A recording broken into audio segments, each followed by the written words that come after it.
एक महिला मंदिरची पुजारी नाही बनू शकत, एक महिला मस्जिदची मौलाना नाही बनू शकत, पण एक महिला डॉक्टर, इंजिनियर, वकील, कलेक्टर, सरपंच, राष्ट्रपती, पायलट सगळे नाही बनू शकते. जे हक्क महिलांना धर्म देऊ शकला नाही ते हक्क महिलांना बाबासाहेबांच्या लिहिलेल्या या संविधानाने दिले.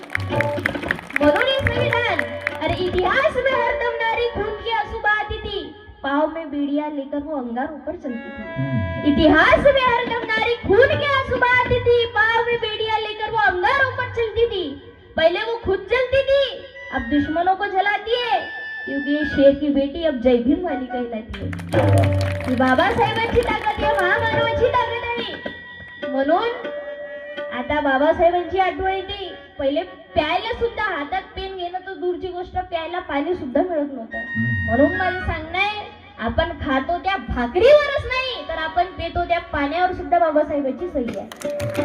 हे लक्षात घ्यावं लागेल की इज्जत मिळाली आम्हा भीमा तुझ्यामुळे, इज्जत